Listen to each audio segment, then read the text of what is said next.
দেশের অস্থিতিশীল পরিবেশের ঢেউ লেগেছে সুন্দরবনেও।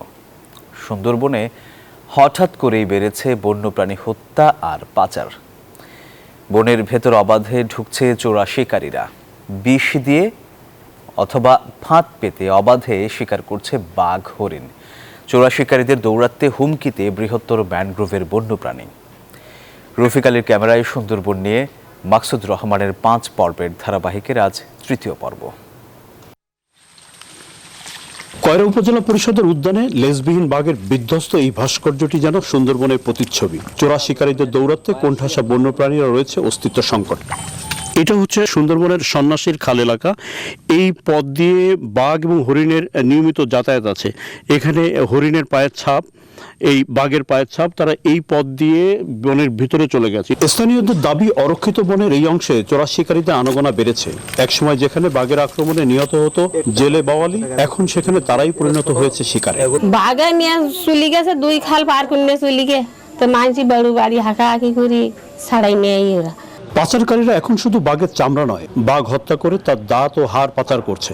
হরিণ শিকার করে মাংস বিক্রি করছে খোলা বাজারে। চরমুখা বাঘ শিকারের জন্য 6 জন মানুষ ক্রস ফায়ার গেছে। সেই পার্টিরা এখনো পর্যন্ত জঙ্গলে বাঘ এবং হরিণ শিকার করে, তবে তারা আগের মতন চামড়ার বিক্রি করে না। আমরা শুনি এখন নাকি দাঁত এবং হাড় বিক্রি করে। এরা রাতের অন্ধকারে হঠাৎ চলে যাচ্ছে, একটা বাহিনী যাইয়ে ভিতরে যাচ্ছে, যাই ওরা ওই ফাঁস দিচ্ছে। বাঘ ওই খাবার না পেয়ে আমাদের এবারে লোকালয়ে চলে আসতেছে। পশ্চিম সুন্দরবন বন বিভাগ বলছে, গত 3 মাসে নিষিদ্ধ সময় বনে প্রবেশের দায়ে চোরা শিকারীদের বিরুদ্ধে মামলা হয়েছে 99টি। আসামি ধরা পড়েছে 58 জন। নৌকা ট্রলার জব্দ 83টি। হরিণের মাংস উদ্ধার 32 কেজি।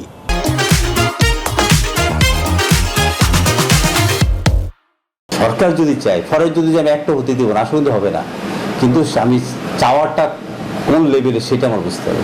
2024 সালের 5 আগস্টের পর পরিবর্তিত পরিস্থিতিতে বন্যপ্রাণী হত্যা উদ্বেগজনক বেড়েছে বলে মন্তব্য করেন এই বন গবেষক। 5ই আগস্ট পরবর্তী পরিস্থিতিতে আইন শৃঙ্খলা যে অবস্থা, সেই অবস্থাতে এটা আবার মাথা চাড়া দিয়ে উঠেছে কিনা সে বিষয়ে আমাদের নজর রাখতে হবে। শিকারী নয়, বন বিভাগই যেন শিকারীদের নজরদারিতে।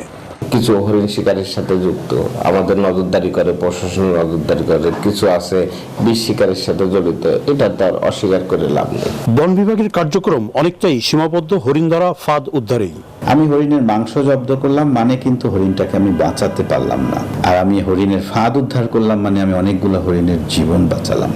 কাজে আমি সেই দিকটাতে আমরা মনোযোগ দিচ্ছি এবং সেভাবে এগিয়ে যাচ্ছি। বিশ্লেষকরা বলছেন, চোরা শিকারীদের দৌরাত্ম্যে বনে ঘটছে ভয়ঙ্কর ছন্দপতন। আহ্বান জানান বন্যপ্রাণী নিধন বন্ধে যথাযথ উদ্যোগ নেয়ার। মাকসুদ রহমান, নিউজ 24, খুলনা।